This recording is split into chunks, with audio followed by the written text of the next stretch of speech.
Buddy, put that thing back in its holster. We haven't gone anywhere. I don't understand. Check out the MichaelDukesShow.com for information on how to get access to the podcast. The Michael Dukes Show. I have 2 guns, one for each of you. Firearms Friday. As Thomas Jefferson stated, it is the right and duty of the people to be at all times armed. Say hello to my little friend. I say that the Second Amendment is, in order of importance, the First Amendment. The right to keep and bear arms is the one right that allows rights to exist at all. The Michael Dukes Show. The right to keep and bear arms shall not be infringed. Firearms. From my cold, dead hands. Friday. It's my rifle, it's my gun, it's for fighting, it's for fun. Firearms Friday. Yep, Firearms Friday. Your chance to sound off on issues of a 2A nature right here on the Michael Dukes Show. Good morning and welcome to the program. It is that favored day of the week. It's my favorite day of the week. I mean, isn't it come on, but even though it's not Firearms, isn't Friday just kind of one of your favorite days of the week? If you're one of those sick people that's like, oh no, I love Monday, then I think the only day that's more forgivable than Friday is Sunday. Okay. I mean, you can love Sunday and that's, it's the Lord's day. I'm not going to begrudge you that, but I got to say that I love Friday best, because, not only do I get a chance to get in on my weekly therapy session, this is my 2-hour weekly therapy session.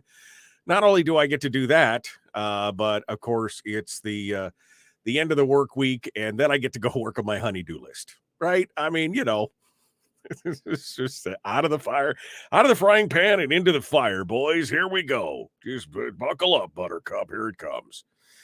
Anyway, good morning to you, my friends. I hope you're enjoying it. I hope you are getting, I hope you're getting Christmassy. I hope you're getting your Christmas on. That's, we talk about, I talk about it every year. I mean, I'm so boring. I talk about the same things every year, but that just means that I'm traditional because I talk about the same things every year. It's not boring. It's traditional. That's what it's,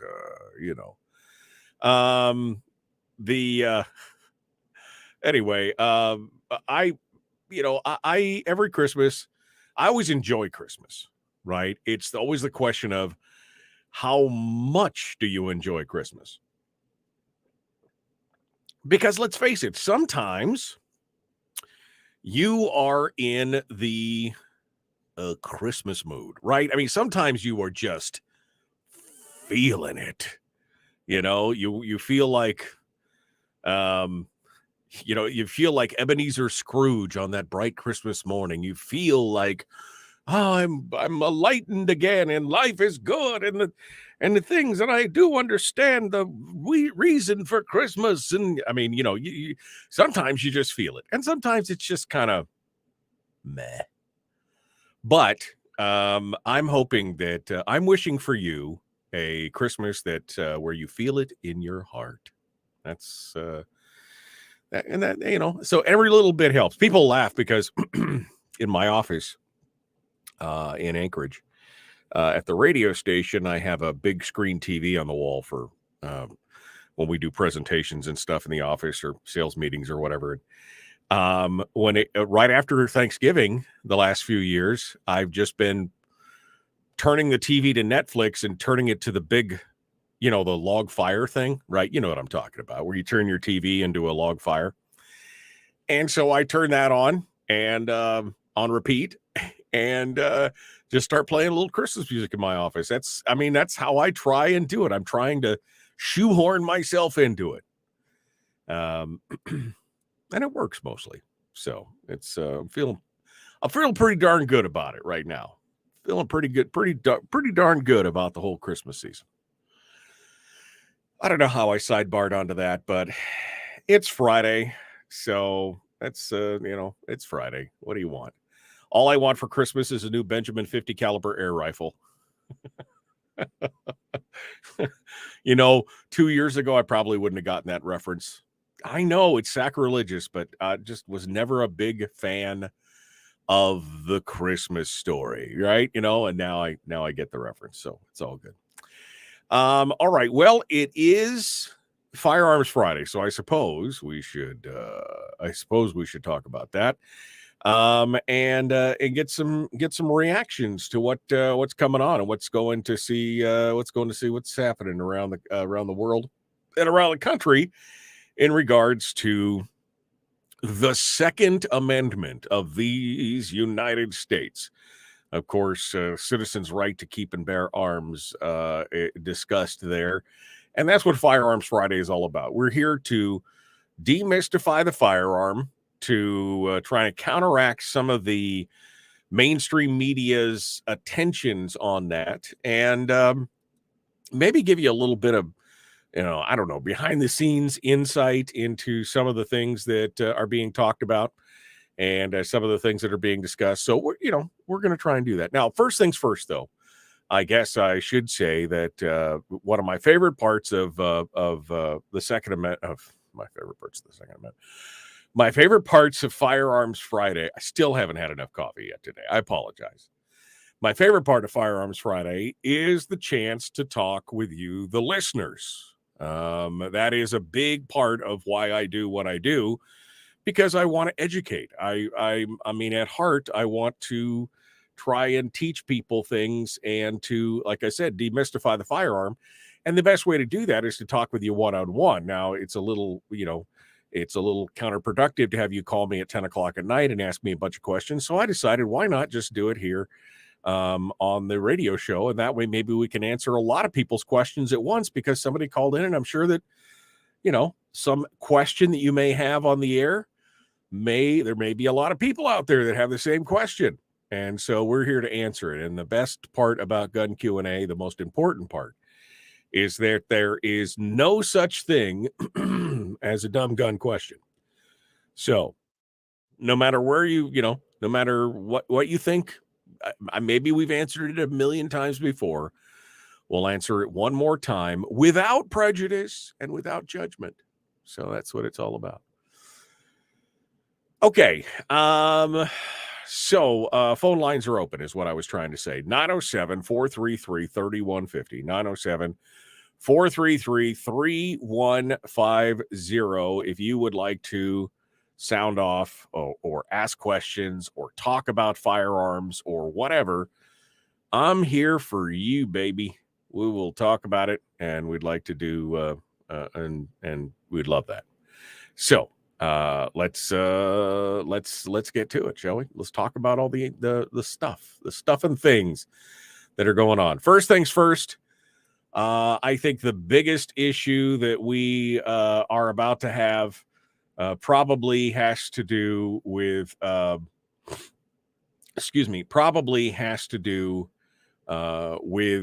president's actions in a lame duck session.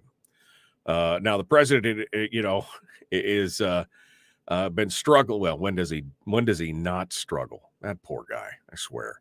The president has struggled with how to cope with the different issues and try and get his gun control over the line.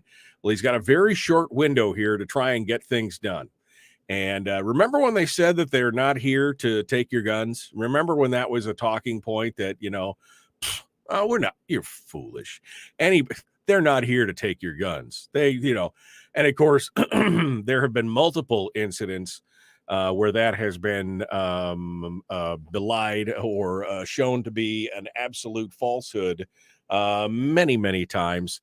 And this is just the latest. President Joe Biden speaking last week in over the holiday Thanksgiving, over the Thanksgiving holiday, when he spoke to NBC's Dylan Dreyer and others, the president got right up and he got right to it. Remember, we're not here to we're not here to take your guns. Thanksgiving.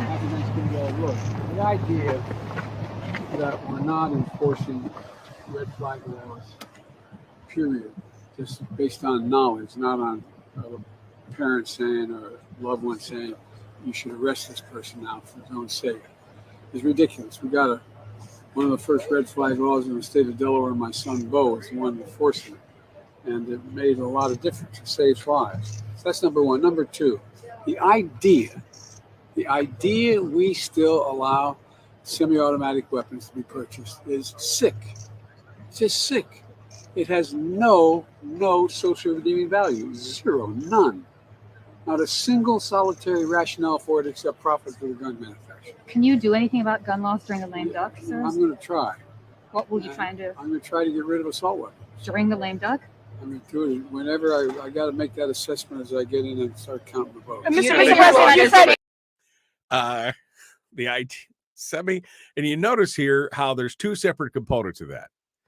The first being, she just asked him about what is he going to do. He said, I'm going to try to get assault weapons. But rewind 20 seconds earlier, the idea that you can still purchase a semi-automatic firearm is evil, essentially. Now, semi-automatic firearm covers probably 80% of all firearms in existence. We're not talking about just black rifles. We're not talking about just, I mean, that's your Mini 14 ranch rifle. That's your grandpa's M1 Garand. That's your, Colt 1911. That's the vast majority of handguns on the market are semi-automatic. You just go down the list. The gloves are off, people. He's got a very short time during the lame duck session to do all this stuff before the Republicans take over the House in January. He's got a very, very short window to make all this happen. And so you're going to see, you would see, you're going to see some real maneuvering going on here in the next, 8 weeks? And that is just astonishing. But again, the gloves are off. This is no longer nobody's coming to take your guns. Nobody's coming to take your gun. What? The idea we still allow semi-automatic weapons to be purchased is sick. It's just sick. It's just sick. It's just sick. The idea that we allow semi-automatic weapons to be purchased, you people are, it's not that we just have a difference of opinion. It's not just because this is all predicated on the fact that they believe that the government knows better than you. This is really an extension of the politician's disease. Government knows better how to spend your money, raise your kids, all this other kind of stuff. And this is just a thing. See, anytime you get into an argument with somebody who is a fervent, zealous believer in gun control, the thing is that if you disagree with them, it's not because they believe that there is absolutely that it is irrefutable that gun control works, even though you could show them time and time and time again that it doesn't, that it hasn't prevented things, that it hasn't done things. It just irrefutable proof. You can show them time and time and time again. And that's why you see things like,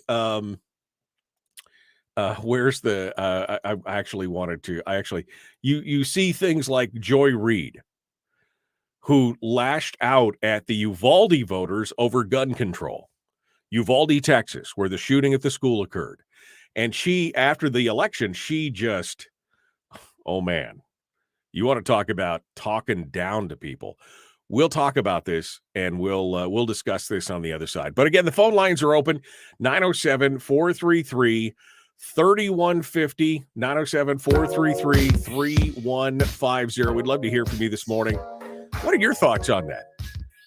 I mean, are you surprised that all of a sudden they said the quiet part out loud? We're not coming for your guns. Oh man, selling semi-automatics, that's sick. Sick. It's sick. He just right there. It's sick. The idea we still allow semi-automatic weapons to be purchased is sick. It's just sick. It's just sick. The Michael Duke Show, common sense, liberty-based, free thinking radio.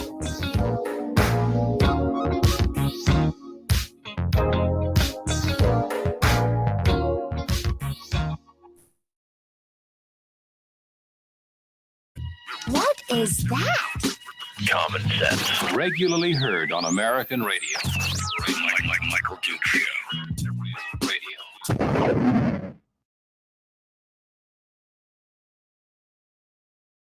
Okay. Oh man. How are you guys doing this morning? How are you how are you guys doing? What's going on? My GCI, you guys are killing me. GCA, just the connectivity this morning. I mean, I'm wired in and everything. That first day, I may have understood that first day. Let's see. Wait, we got somebody in the Twitch that's asking, you seem to have a passionate opinion. Why do semi-automatic weapons need to be available for purchase? Semi-automatic weapons are the predominant style of firearm in the world. I mean, it's modern technology. It's the modern day equivalent of a musket. Why do you need to be able to buy a TV? Why do you need to be able to drive a car or buy anything else? Why should they be restricted? Semi-automatic firearms are the majority of firearms on the market. Why should I not be? I'm a legal law-abiding citizen, and 99.97% of all citizens are law-abiding citizens. Why should we not be able to purchase them based on the actions of 0.4% of the entire population? I can't kill a person with a TV. Sure you can. You can kill a person with a TV. You can kill a person with a pencil, with a hammer. You saw the 4 students in Arizona, right? The same day as the mass shooting, there was also one there was an attack on the school. It was in Arizona or Utah, where 4 kids were killed with a machete. I mean, what do you want? So yeah, first of all, it's an enumerated right, so I really don't need to explain why I should be able to purchase it. Why is it necessary for the average citizen? Why is it necessary to buy NASCAR tickets? Why is it necessary to own the latest iPhone? Because people enjoy it. People enjoy shooting. They enjoy the sport. They enjoy the security that it brings them as they go about their day. They enjoy hunting. They enjoy all the various reasons, target practice or 3-gun competition. There's a variety of reasons. Why is it necessary? Idaho. Thank you, Michael. It was in Idaho. That's right. It was in it was Idaho State University. Why is anything? Why is it necessary for people to, again, why should I want to do anything? Why should I want to buy a new computer or a new car or a new bong or a new whatever it is? Fill in the blank with something that you don't always necessarily agree with. Why is it necessary? First of all, it's none of my business. If one enjoys shooting, can it not be done with a non-auto weapon? Okay, so first of all, it's not non-auto, it's semi-auto, which means you still have to pull the trigger every time. And again, probably something like 85% of all firearms are semi-automatic. Right? I mean, the AR-15 is the most popular rifle in America for a reason. It's a lot of fun. It's a lot of fun to shoot. It's accurate. It's easy to use for people who are of various statures. And the bottom line is that it's a lot more fun to shoot when you only have to load the magazines once instead of continually reloading the magazine every 8 rounds or 7 rounds or 5 rounds and then running the bolt every time. If you want to do precision long distance accurate shooting, then you use a bolt. You use a bolt fed, a single shot. Admittedly, I will not get the verbiage correct. Yes, because here's the thing. You don't understand about firearms. You don't understand the nuances. It's like the congressmen and congresswomen who make laws about firearms and have no idea. They create an assault weapons ban that says you can't have a gun with a bayonet lug and a barrel shroud, and they can't explain what either one of those things are. How can you make a law when you don't understand what the verbiage is, what the vernacular is, what the things are? It is what it is. I mean, I'm happy to answer the questions, but we got to get back into it. Let's jump. Here we go. The Michael Duke Show, Common Sense Radio.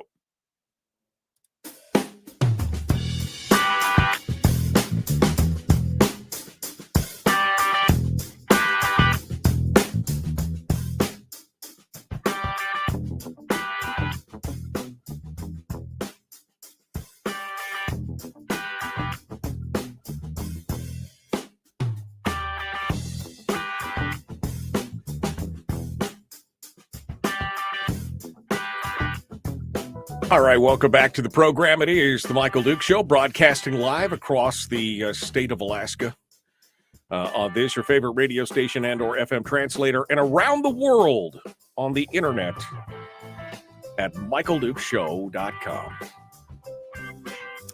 We're having an interesting conversation in the chat room with Clark Griswold. Yes, you know him well. Anyway, Clark is in the chat room asking some questions, and I think that they're good questions, as they are probably the standard questions that you would get from somebody who has legitimate concerns about firearms and gun rights or firearms and gun violence, what would be termed gun violence. And he's asked some questions that I think that it's interesting. Now, he started off with, you seem to have a passionate opinion. Why do you think semi-automatic weapons need to be available for purchase? Because I said it's a legal, lawful product. That's why they should be available for purchase. It's enumerated. I mean, it's a protected and enumerated right is the second reason. And I talked about buying a TV or a car or things like that. And he asked, why is it necessary for an average citizen? Well, that could be applied to anything. I mean, why do you need to be able to buy a car? Why do you need to be able to buy? Why is any of those things, need to be available for the average person? Because it's a legal, lawful product. Why shouldn't it be? And again, an enumerated right. Can it be done with why, if you enjoy shooting, why can't it be done with a non-semi-auto weapon? Okay. Well, because semi-autos are the latest technology. I mean, why don't you just use an old rotary dial phone and a landline instead of your cell phone? It's newer technology, right? I mean, what? Well, but this is the kind of question. People who've never really been exposed to the gun culture or not been raised, around firearms or anything like that, and they have no personal experience with them, they're very convinced by these arguments that they hear because, it makes common sense. If there's no guns, then there'd be no crime. Except for, of course, you can point to places like Australia and other places where they have had a huge rash of crimes and where they've had, biker gangs making illegal guns and doing all this stuff. And, the Charlie Hebdo shooting in France. And I mean, we could just go through the list of all the things where this utopian ideal that somehow, if we just took away all the guns, it'd be fine. Criminals don't care about your laws, right? That's the bottom line. He said, my argument is not so much about the hardware, is about human nature. Well, that's exactly what we're talking about, Clark. Human nature. Let me make a point. You could make another 100 gun laws, put them on the books, and the average American, the 99.96% of all Americans who own firearms and are legal and law-abiding, they would follow that new law. But the criminals, they wouldn't. You want to talk about human nature? There are people out there who have jettisoned the guide and the rule of society and have decided that they know better than everybody else and they don't give a crap about your laws. Criminals, by their very definition, break the law. So your call for one more gun law does nothing but disarm lawful, law-abiding citizens who, by the way, the one thing that most anti-gun folks don't talk about is that they don't talk about the defensive use of guns. They talk a lot about number of deaths and homicides and suicides and all these things, which, I mean, are, again, each one's a tragedy. I'm not trying to diminish it. But the one thing that they don't talk about is they don't talk about the defensive use of guns to protect people. It's we have an estimated number of deaths approximately every year. It's somewhere between 11 and 14,000 homicides a year, right? With firearms, which each and every one is a tragedy. I'm not trying to diminish that. But when you look at the number that they throw around is always the 35 to 40,000 people a year who die by firearms. Now, what they don't tell you is 65% of those people are committing suicide with a firearm. Well, if they didn't have guns, they wouldn't commit suicide. Untrue. We could see in Japan that that's untrue. There are no firearms in Japan. Well, except for when you make your own shotgun to assassinate the prime minister. Oh, wait, criminals are going to break the law. I forgot. But there are no firearms in common hands in Japan, and they have one of the highest suicide rates in the world. They'll find another way. They'll meet the train. They'll jump the bridge. They'll take the sleeping pills. So is it really firearms violence when somebody commits suicide with a firearm? It's an easy tool to use, but they would probably find somewhere else to do it. But the bottom line is, even if you keep the 35,000, 38, 36, 37,000, that's the average yearly amount, and you look at it in a country of 337 million people, I mean, you're down into the decimal points, folks. But you forget to talk about the estimated, and depending on what study you look at the Harvard study, the Harvard study that they did here about 8-9 years ago, which is, again, Harvard, no friend to the gun community, where they estimated that it was 90,000 defensive gun uses a year. That's on the super low side, because the majority of other studies put it somewhere in the middle of the 2 million range. And most of those defensive gun uses, a shot was never fired. It was the mere presence of a firearm in the hands of an armed citizen. That's what stopped the crime. Not shooting somebody, not blasting away. The mere fact that an armed citizen stood up and drew their handgun and said, "Stop or I'll shoot," and the crime went away. 2 million times a year. So if you pass another gun law that criminals are going to ignore anyway, the law-abiding citizens, they will disarm themselves, and you will create at least another, I mean, even if it was half of those 2 million DGUs a year, defensive gun uses a year, you will create at least another million new crimes a year that will take place because law-abiding citizens will be unable to defend themselves. The gun control people never talk about defensive gun use. In fact, they laugh it off and treat it like, you couldn't do anything. A good guy with a gun, that's a myth. 2 million times a year it happens. Let me get over to the phones and take some calls. How about that? 907-433-3150. Let's go over here. Good morning. Who's this? Where are you calling from? This is Bonnie in North Pole. Hello, Bonnie. What's on your mind? We're talking about my favorite subject. Okay. When the excuse of a president we have spouts off about gun control, and he's guarded every day by a gun. Every day. Well, he's guarded, but he's offended about anybody else should have a gun to protect themselves, right? Well, I mean, this is again. I mean, look, this is the Rosie O'Donnell who has bodyguards. This is the Michael Bloomberg who's got a fleet of bodyguards. This is all these talking heads and politicians who are like, oh, nobody should have guns, except my security team, of course, to protect me from you peasants. Everybody else, nobody else should have guns. I mean, this is a common thing. Well, yeah, the story just goes on, but I think we need a new sheriff in town. They used to have sheriffs here. Maybe we should hire Matt Dillon from Gunsmoke. I know it's kind of silly. I know. What kind of gun did he have? I think he had a. They really had it together in the Old West, And what kind of thing they created then? And I wonder what they would think about society now. Well, I think a lot of them.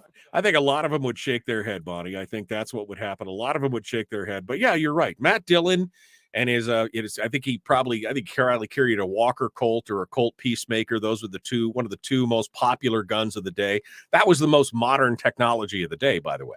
I mean, the Winchester lever action rifle was amazing. That was the AR-15 of the day. As technology advances, we always like to get the latest and greatest, whether it's the new iPhone, whatever they're up to now, 15, 14, 13, whatever it is, or we get the latest gun because, I mean, back in the day, that Colt Peacemaker was amazing. And that Winchester lever action, that Winchester 73, that was amazing. And we always want the latest and greatest. That's where we're at. Thank you, Bonnie, for your call. Let's go over here and continue. Good morning. Who's this? Where are you calling from? Good morning. My name is Mike, calling from Fairbanks. Good morning, Mike. So, excuse me. So the question I have for Mr. Griswold is, does he really want to go down the path where the federal government determines what we need? Because that path doesn't end at firearms. It's true. I mean, because you always hear that question. Do you really need to buy that? Do you need the latest and greatest AR-15? Or couldn't you just get away with a bolt action squirrel rifle or even a flintlock? Couldn't you just deal with a musket? I mean, that's really, why do you need an AR?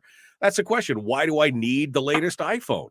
Why do I need the latest, electric vehicle? Or why do I need the latest big pickup truck? Or why do I need, like I said, NASCAR tickets or, the latest tickets to Coachella or whatever your flavor is? That's the question.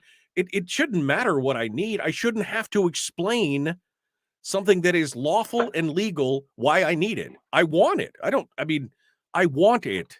My want is my need. And if it's not illegal, then it's none of your freaking business. That's really the bottom line.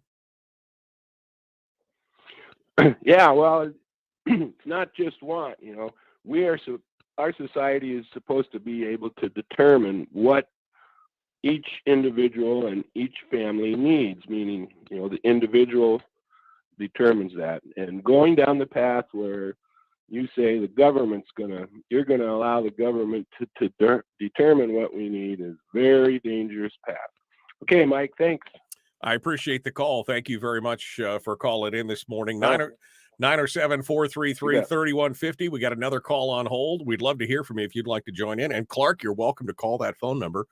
I don't know if you're in Alaska or not, but you're welcome to call and have a discussion about this. We'll be polite. We love to do it. I'd love to explain it. Good morning. Who's this? Where are you calling from? Hey, thank you, Mike. It's Rob from Fairbanks. Good morning, Rob. What's on your mind, my friend? Well, I work the gun shows, and I have my other friend that takes care of, his part, and I take care of my thing, right? Right. Okay, well, what I'm finding out at the gun shows that all of a sudden the people that are doing the background checks are all of a sudden asking what the people who are buying the firearm, they want their address now. And as soon as they ask for their address, everything is, and the person gives that, all of a sudden they're put on hold. And I don't know if he was aware of that. No, I mean, giving whose address? The buyer's address or the FFL's address?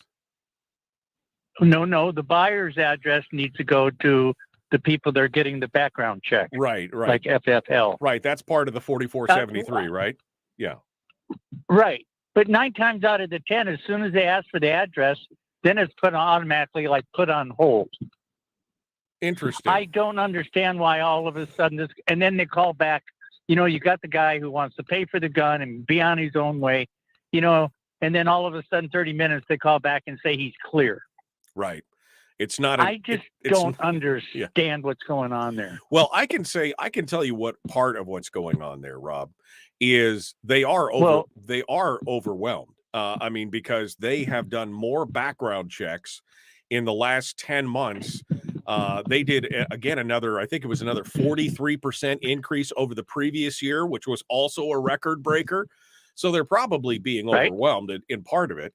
And part of it might just be a stall tactic that they figure if they call back in 30 minutes, the customer might get bored and walk away and not buy the gun. I mean, that's what they do. Yeah.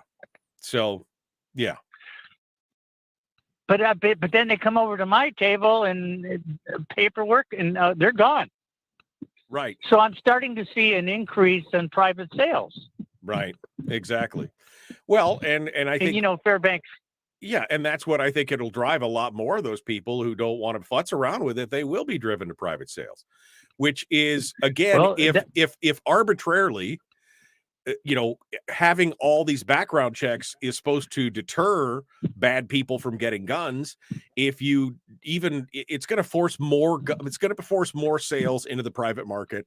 And eventually this is why, for example, where they did the background check, mandatory background check in Washington, you've seen the black market for private sales skyrocket because people are eventually going to go, this is dumb. So they're doing the unintended consequences of the law are doing exactly opposite of what was intended. That's the bottom line there, Rob. Well, I understand that. And, all this stuff that goes on is kind of reflecting back in Alaska. The military people that come out, they're trained with the AR. And then when they get out or when they want to buy a rifle, they buy an AR because they shot 3,000 rounds to the one that the government's got. Right. Well, because they're trained on M4s. Okay. Yeah, because they're trained on M4s and N16s, and the AR is a similar platform. That's exactly it. Rob, I'm sorry. I'm going to have to put you on hold for a second here. We're coming up on the break. The Michael Dukes Show. Common sense, liberty-based, free-thinking radio.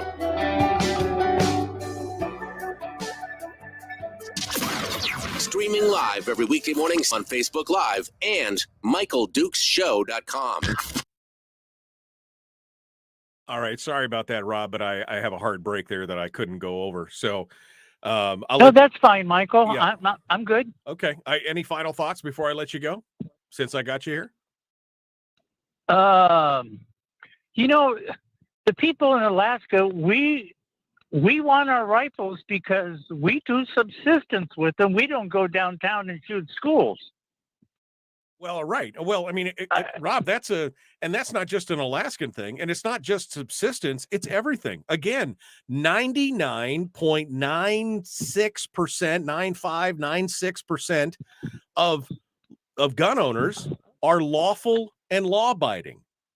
It is 0.4%. We're having a national conversation about eliminating an enumerated fundamental right because of the actions of 0.4% of the populace. And we're talking about it, especially when you get into regards of the number of deaths. And if you throw out the suicides and just talk about actual physical deaths from firearms and true crime and violence, you're talking about in a country of 336 million people, the deaths of 14,000 people. Each one's a tragedy. I'm not trying to diminish it, but 14,000 people dying in a country of 337 million people. We've got 2 or 3 times that number of people being killed in cars and trucks and they're killed in medical procedures. They got hundreds of thousands that are killed in malpractice medical procedures every year. And yet they're focusing on these 15,000. I mean, it is the most ridiculous argument when you boil it down to the numbers, but everybody's like, oh, you're heartless. You don't care. I care about every individual person. And I'm sorry that happened, but don't violate my fundamental constitutionally protected right because of the actions of a very small number of people on a very small segment of the population. It makes no sense. I understand, Michael. I do, but these people think the guns are wicked snakes on the table. When they sit there, they go off by themselves and on and on and on. And I'm going, what the crap, you know? Yeah. Yeah. I appreciate it, Rob. Thank you. Michael, thank you. Thanks for calling in. Appreciate you being part of it this morning. Griswold says, that's one of my least favorite arguments. I don't know which part you're talking about. The fact that which is your least favorite argument, Clark? That statistically it is a fraction of a fraction. I'm sorry that it's your least favorite argument, but it is the truth. So I guess let's just talk about guns. Okay. I mean, I'm happy to talk about guns, but we cannot. Here's the thing. This is why I started this. I mean, this part of the show, this Firearms Friday, where we dedicate Friday to firearms, because I got so tired of watching the news and watching the talking heads go on and mostly talk about things which they didn't understand, some of the fundamental basics about firearms and the nomenclature and how the law actually works, what the law actually is. I've seen national talking heads say things on air with a straight face and say, this is what the law says, when the law actually doesn't say that. I mean, they have a fundamental misunderstanding of how the law works, physical characteristics of a gun, how, the purchasing process works. We see all this time and time and time again. And so it behooves us to go back to the basics and understand those things. That's what this show is about. Firearms Friday is about talking about the basics, the truth, the statistics, the actual numbers, and come at it from that perspective. So, I mean, while it may be your least favorite argument, it may be your least favorite argument because it sets up a cognitive dissonance in you that kind of flies against your natural inclination to be anti-gun or pro-gun control. And I understand from an emotional standpoint that may be where you're at. But again, statistically, for example, concealed carry holders, concealed carry folks, statistically, concealed carry, people who carry concealed, average law-abiding citizens, concealed carry folks are less likely to commit a crime than police officers. Statistically, police officers commit crime at a higher rate than concealed carry holders. That's a statistical fact. But nobody wants to hear that. They think about concealed carry and they're like, it's the Wild West. There'll be blood in the streets. People will be shooting everybody over a you cut in line situation. But statistically, they don't do that. I don't like the what about this other thing argument. There are issues with cars and healthcare and guns, but they are all different issues. Here's the thing. I always use the substitution game because what I'm pointing out is the disproportionate pressure that's being put on firearms versus many other things. Let's talk about that. Let's talk about that here in a second. We got to join back onto the radio. Here we go. The Michael Dukes Show. Common sense, liberty-based, free thinking radio.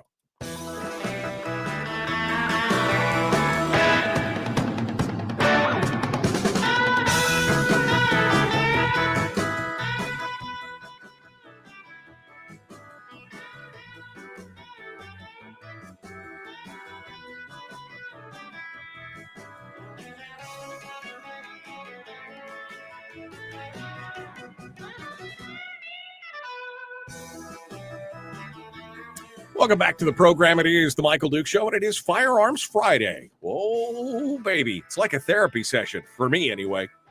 Get a chance to talk about one of my favorite topics. We're continuing our discussions right now, and the phone lines are open. So I want to say that right now, 907-433-3150. If you want to call in from anywhere in the country, haven't heard from Fred yet in Rhode Island.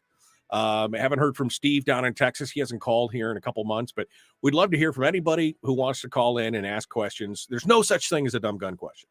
That's it. And even if you disagree with me, I encourage you to call. You'll be treated politely.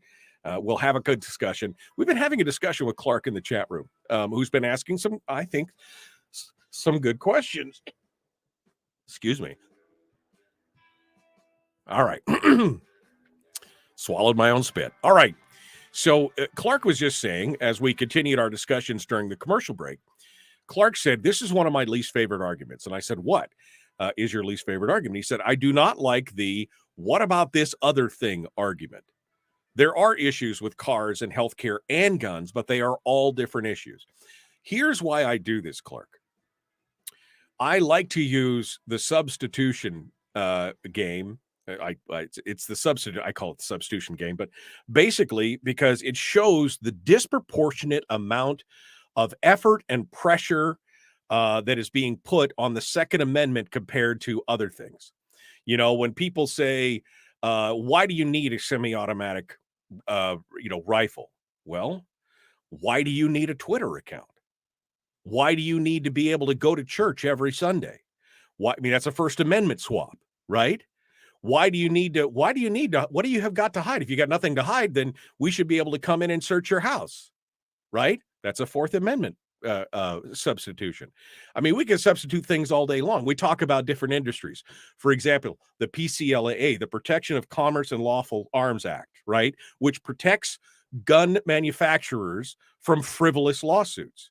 This was a bipartisan effort back in 2005 that was signed by everybody, including Bernie Sanders and Hillary Clinton.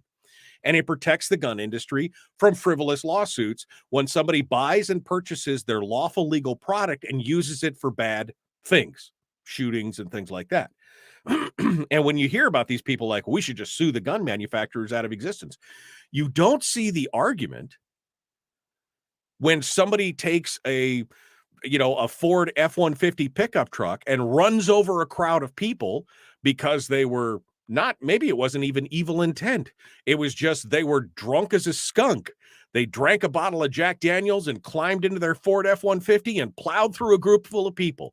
You don't see a hue and cry for everybody to sue Ford Motor Company or Jack Daniels Distillery because this person took legal, lawful products and misused them. Why would it make sense to sue a gun manufacturer because somebody took a gun and did bad things with it? And even people who were evil, like the guy who took the truck in New York here, 6-7 years ago during Halloween, and he ran down a bunch of people and kids and killed a bunch of people. Or the guy who ran his car through the market in California in an attempt to kill people. Why wasn't Dodge? The one guy drove the Dodge Charger. Why wasn't Dodge sued for their product? So I use the substitution game because I'm trying to get the thing is with guns, what has happened is that it has become such an emotional argument because it's a tragedy.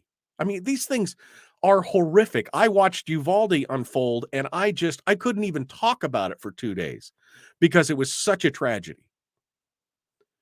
And we let that emotion rule our arguments instead of saying, well, if we were talking about, how would we feel if we were talking about this thing versus that thing? I guarantee you that there's a lot of Twitter people out there that if you started talking about, well, I mean, look at what's happening right now. They think that Elon Musk is going to do the same thing to them that gun folks feel like Congress and gun control people are wanting to do to them. They're losing their minds, sometimes for good reasons, sometimes for not. That's why I use the substitution game. That's why, because I want you to see it in the factual, logical light, not just in an emotional light. Let's go over to the phones and see. We'll continue on this discussion. Good morning. Who's this? Where are you calling from? Hey, Michael. How you doing? It's Fred. Hey, amazingly enough, I guess we're on the same wavelength. I was dialing the phone as you mentioned. You mentioned it earlier. Good morning, Fred. What's on your mind? Good, man. Good. What's happening? I want to bring up something that you brought up 2 weeks ago. I just couldn't get to last week, recovering from the turkey overwhelmingness of the last week. Well, I was off last Friday, so yeah, no, I was off last Friday, so you get a chance to go. So go ahead. We got about 2 minutes here, so go for it.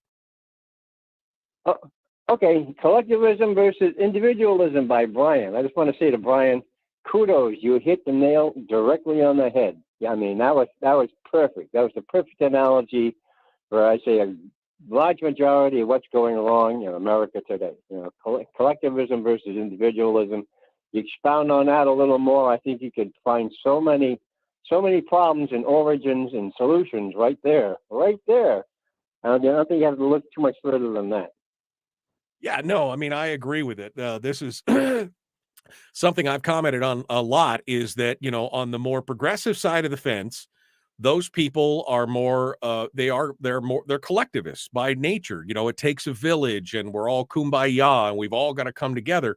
And on the right, what you see is a bunch of rugged individualists who really, in the heart of hearts, they just want to be left alone.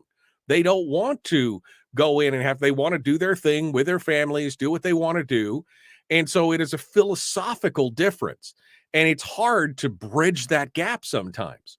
And that's why, a lot of times you see the more, right of center, conservative, or they do not play well with others. They don't always do well in things that require people to come together in various forms. So yeah, it is the collectivism versus the individual, because they're so disparate as philosophies. They're so on opposite sides of the spectrum. That's why people have a hard time understanding a lot of this.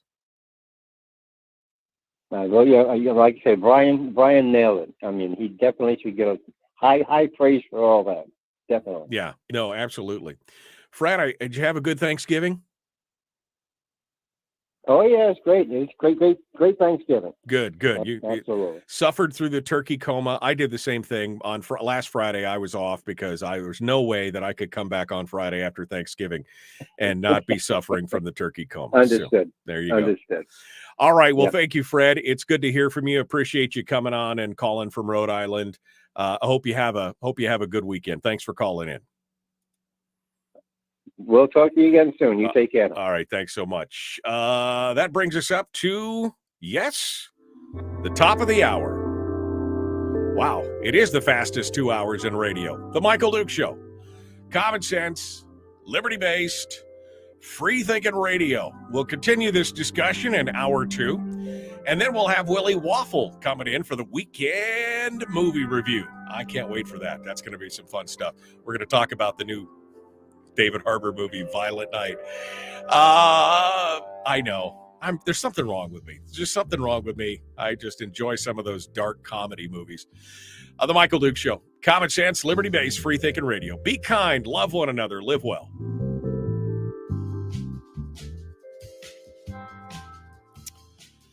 All right. We're in the break now for hour 2. I got all the phone lines are open, and I would, Clark says, I will push an old lady over for that movie. I mean, I might too, Clark, because that thing, every trailer I've seen at that one, I am laughing out loud by the time the trailer's over. So I can't wait to see what Willie has to say about it. Willie's going to be coming on at the end of the next hour to talk about all the entertainment news that it's everything that's fit to print. We're going to talk about all that stuff. If we're going to talk about guns, let's talk about guns. Clark, I'm happy to talk about guns. To answer your first question again, without the substitution, I'm just scrolling backwards to make sure that I get the verbiage of what you said. I missed this one. They can't defend themselves with pistols or shotguns or anything non-auto. The problem is, Clark, is that 80% of the pistols are semi-automatic. 80% of pistols are semi-automatic. And I think the largest capacity revolver, which shoots a pretty pitiful 22 caliber round, is 9 rounds. The average pistol has 6 rounds in it before you have to try and reload. And if you're facing home invaders, and there's a story that I haven't gotten to yet about there were 3 home invaders trying to get into a place with a mom and her children, where a neighbor came and intervened. If she had to try and defend herself with a revolver and only 6 rounds and there's 3 guys, the question is, would you rather have 14 rounds or 6 rounds. Again, the technology says I'd rather have the 14 rounds. There was never a gunfight won by a good guy, a good person. There was never, when foot pads and bad guys came at you, there was never a gunfight that was won where the guy said, well, I had way too much ammo for that gunfight. Never. Shotguns. Sure. I mean, you can defend yourself with a shotgun. Are you going to carry a shotgun around with you? Again, it goes back to what is the most modern, most efficient, most affordable, and easy to use? Well, for many, semi-auto is all of those things. And again, we're talking about technology that's 100 years old. But let me go back to your first question again. I want to go back to your first question because I want to answer it without. Okay. I'm still scrolling. Still scrolling. Oof.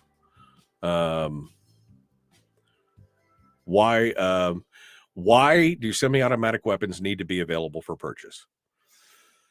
Because they're the latest technology, and they're legal, and they're lawful, and there's a variety of reasons why people want to be able to do it. First of all, it makes shooting a lot more fun. I can tell you that for nothing.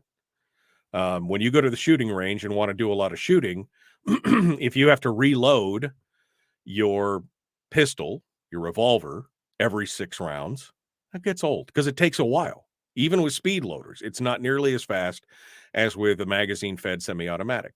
A rifle, it's even worse. You get 5 rounds versus 30 rounds, or maybe 75 rounds if you've got a large magazine. Second of all, if you're defending yourself, see the argument that I had just a minute ago.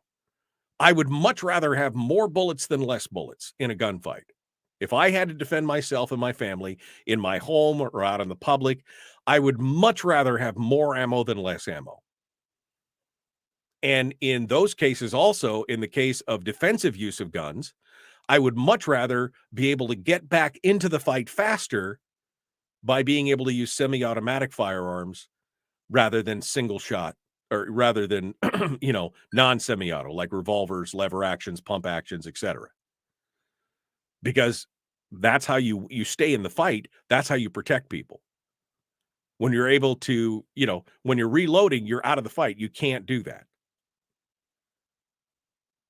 So, and again, criminals are going to have the latest and greatest, right?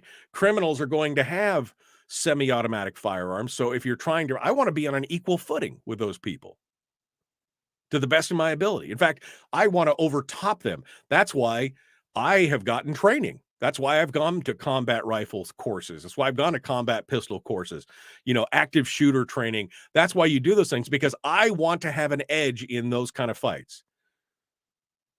So I if you find yourself in a fair fight, you didn't prepare well enough, is the old adage. I want it to be an unfair fight if something like that ever breaks out. Now, maybe in my lifetime, it will never happen. Maybe I will never be involved in that. And I will be happy if I'm 80 years old and I die in my bed and I never had to use my firearm to protect somebody. I will be a happy person. But what would I feel like if I happened to be there and didn't have the ability to defend myself, my family, or people that I don't even know? To the best of my ability. So again, and that's the answer that I can give you to that question. So hopefully, and you of course can always ask a hypothetical question.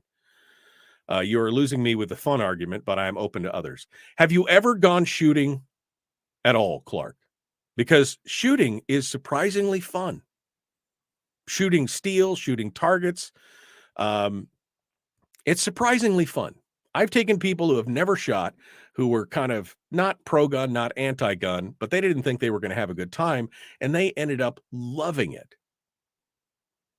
So you're always welcome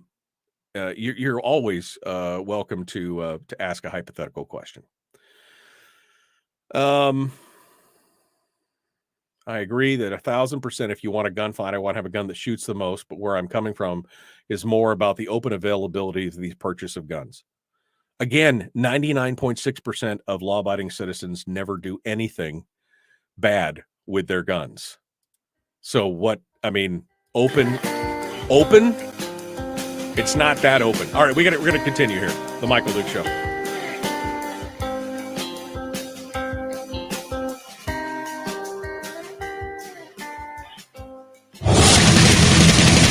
Whoa, buddy. Put that thing back in its holster. We haven't gone anywhere. I don't understand. Check out the MichaelDukesShow.com for information on how to get access to the podcast. The Michael Duke Show. I have 2 guns, one for each of you.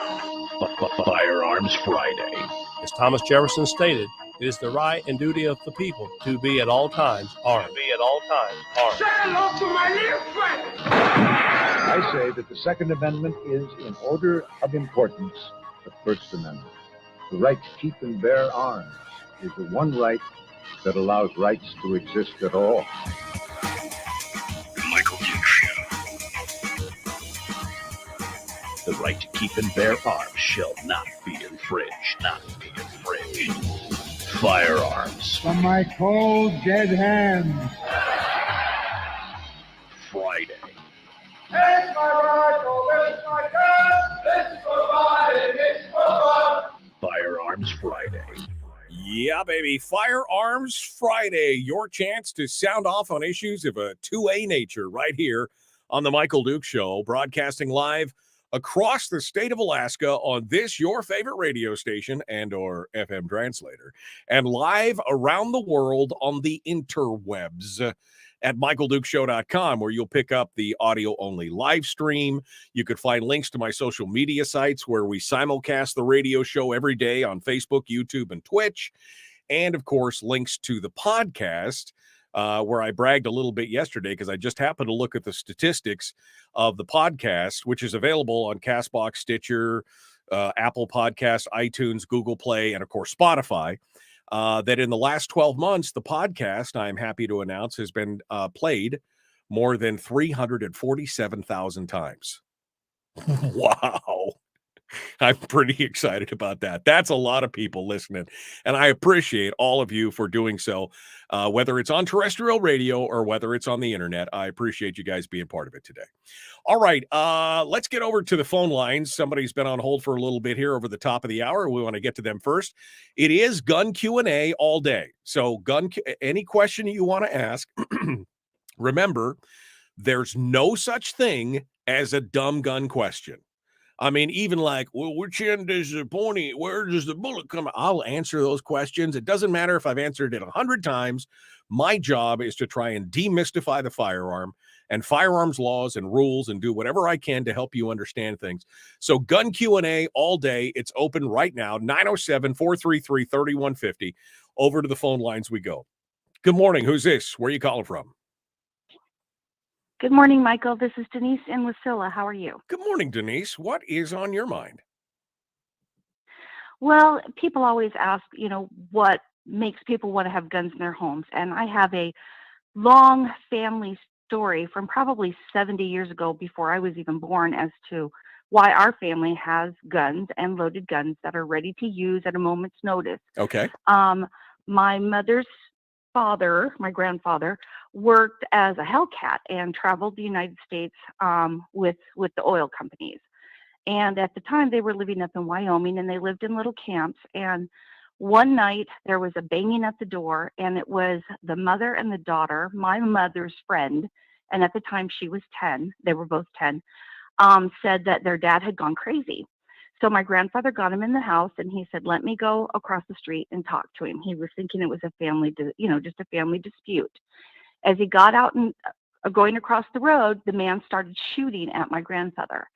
And we found out later that he had what we now call PTSD from the war.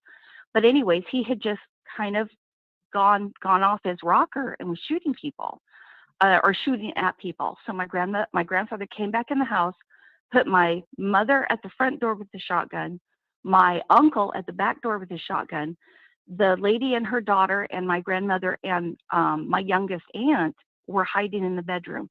And he said, I've got to go to the town and get the sheriff. If he comes through the door, you have to do what you have to do. Well, they could hear the boys across the street screaming. So the mom ran out, circled around the house to try to go save her boys. And then they heard the mother screaming. And my mom's friend took the gun from my mom and walked across the street. When she opened the front door, the man had a machete, and he had one of her brothers against a wall and was going to kill him. And she shot him in the back and saved her brother. The state of Wyoming put a 10-year-old girl on trial for manslaughter. All the jurors agreed that she did what she had to do, and she was fine. But it just goes to show that a lot of times it's not a bad person that's trying to come in and hurt you. Lots of times there are people that are just sick, but they still hurt other people. Right. Another incident just happened here in Wasilla to my son's family, probably about 4 years ago. My daughter-in-law was sitting on the couch. A man opened the front door and walked in. My daughter-in-law started screaming, "Get out, get out, get out." My son came around from the kitchen with his shotgun, put it in the man's chest, and was able to back him out the door.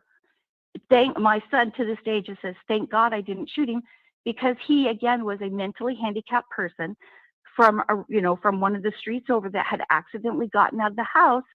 And when the police or the troopers finally showed up, he said, "Oh, I'm going to eat." He thought he was going out somewhere to eat, but he was just a mentally ill person. Right.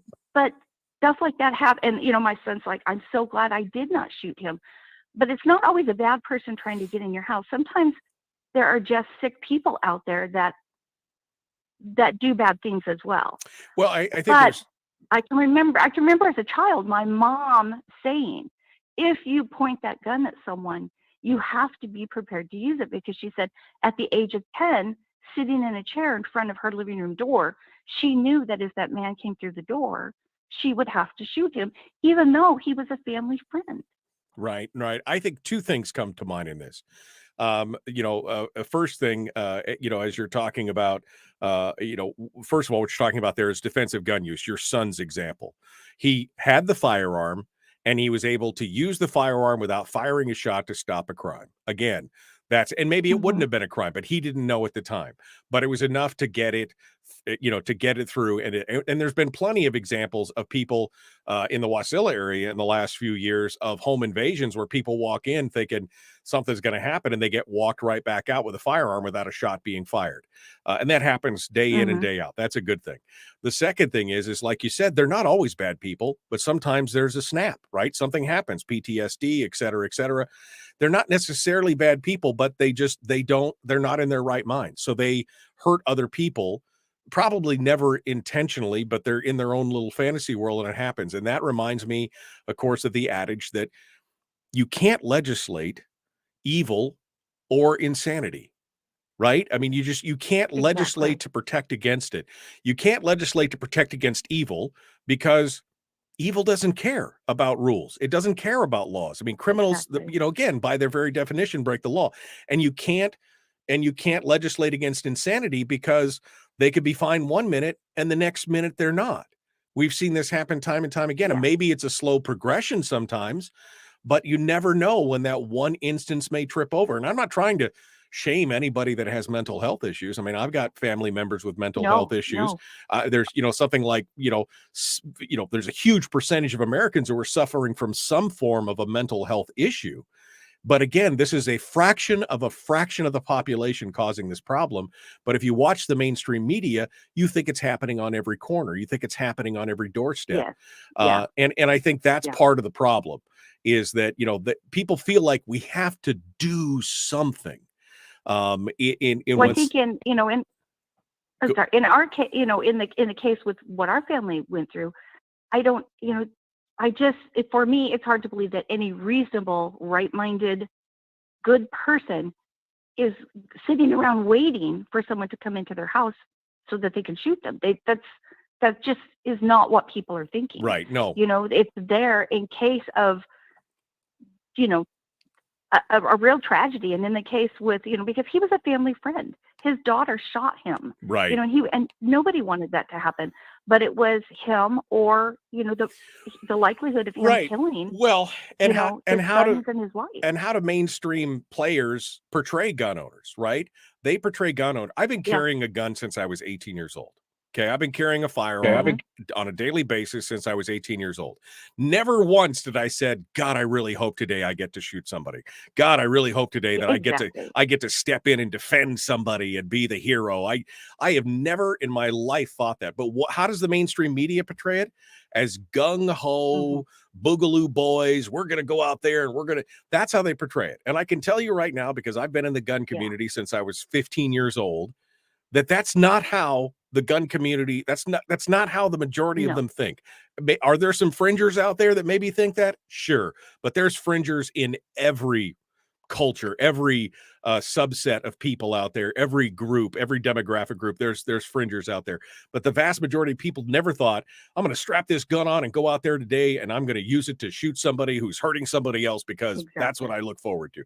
Nobody ever thinks that. I mean, no rational person. I mean, and when I say it's funny, it's not funny, but I mean, I would say traditionally in most homes, it's the father that takes the children out and teaches them gun safety. And my dad did that as well. He was an avid hunter. Our whole family was. But I just remember my mother taking me and my brother out one day and really talking to us, because it really affected her life. It affected my younger, or, you know, her younger sister's life, to the point where she was literally on anti-anxiety medication, which back in those days was Valium. I mean, think about giving an 8-year-old girl Valium, excuse me, you know, because of such a traumatic incident. But I remember my mother taking us out with the handguns and really, really instilling in me and my brother that you have to know ahead of time if you're capable or not of protecting yourself. If not, don't even pick up a gun. Don't carry a gun. You know, but it was a very traumatic incident that happened in their lives. And I can remember the family talking about it until, you know, they're all passed on by, you know, now. But even our family, we use that story when we're teaching our children. You better know whether or not you're capable of doing this, you know, and know what you're doing with the gun. Well, I think otherwise you're going to end up hurting. You know. I think that's an important point, because look, guns are not for everyone. I'm not one of those guns that said everybody should have a gun and walk around with it. Everybody should have it. No, there are certain people that do not have the disposition or the mental stability or just the inclination to carry a gun. And I'm not saying that we should force everybody to carry a gun. I'm saying I want to be able to carry a gun. I want to be able to defend myself and be responsible for my family's safety, for my safety wherever I go. I never in a million years would force somebody to want, you know, again, I'm a libertarian. Right? You do what you want to do as long as you don't hurt anybody else. I don't care. If you don't want to have a gun, don't have a gun. If you don't want to have a gun in your house, that's fine. I'm totally okay with that. But don't prevent me from being able to exercise that right. That is the key component there. Well, I appreciate you calling in. I don't think we've talked before. You have a great day. I appreciate it. So thanks for listening and thanks for calling in this morning. Let's go over to the next caller here. Good morning. Who's this? Where are you calling from?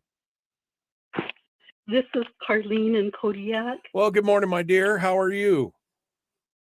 Excellent. Couldn't be better. Thank you. And you? It's Friday. What more could you ask for? TGIFF. What's on your mind, Carlene? Okay. I've heard you say many, many, many times that libertarians just want to be left alone. And all of us just want to be left alone. And funny thing, I was thinking of the Rifleman movie before Bonnie even called in, and I've lived that saying, live and let live, to the point that I don't say anything until I have to speak up, or else I believe if I don't, their blood is on my hands. And if I do speak up, then the blood is on their own hands.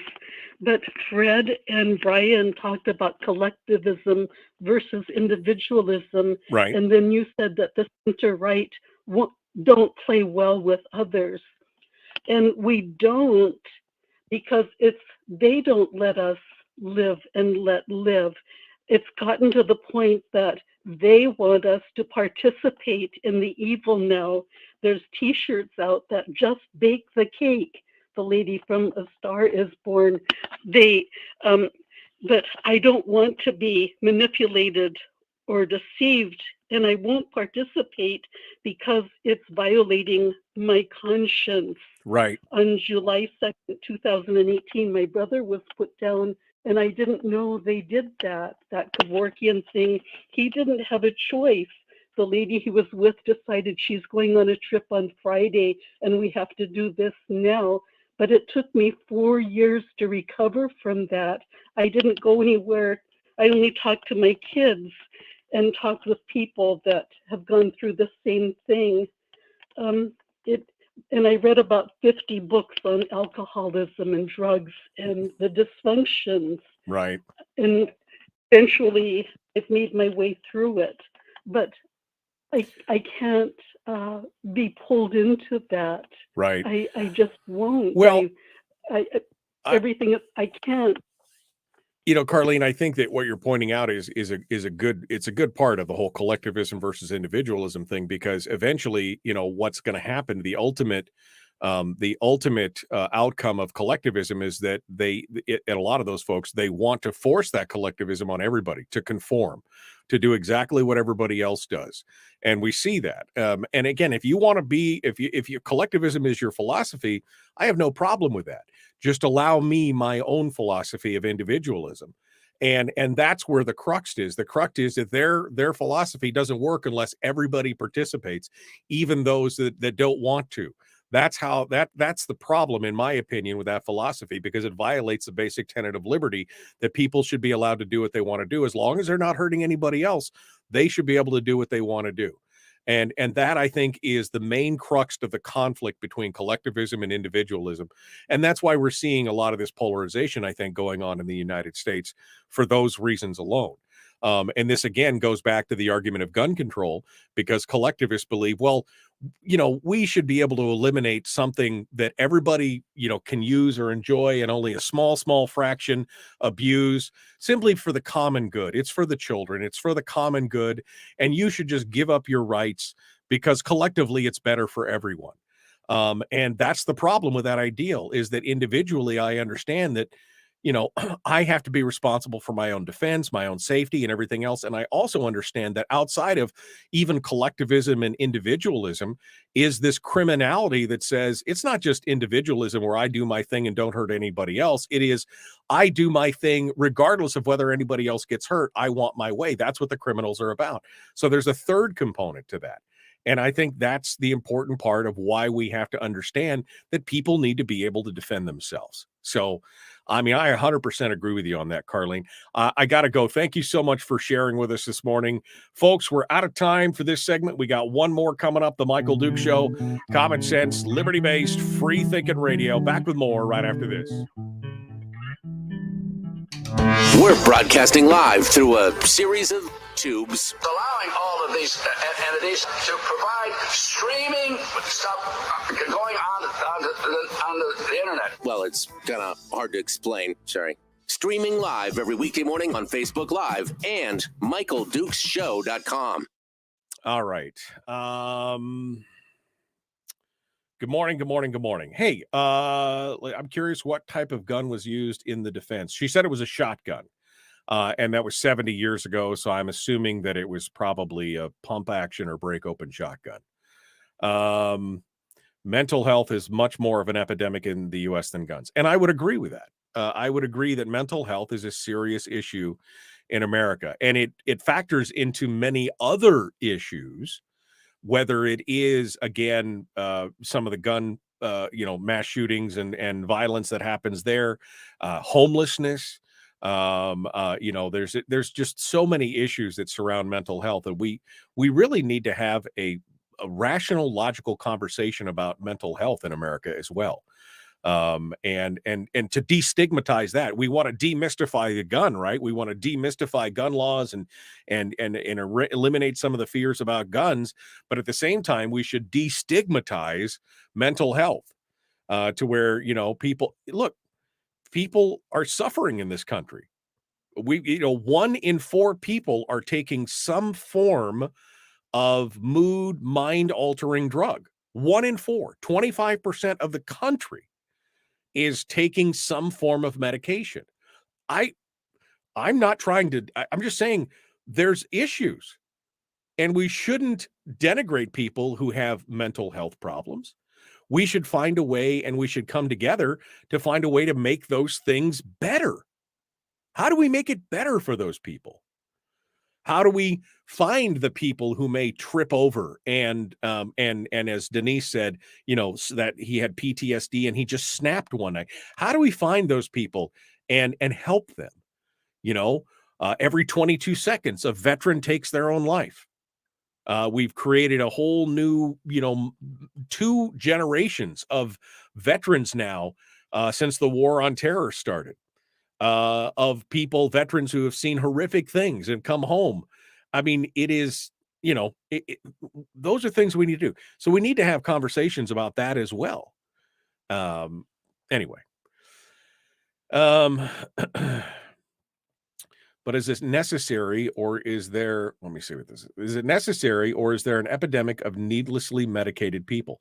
Well, I think that's a question too. I mean, that's part of that discussion on mental health.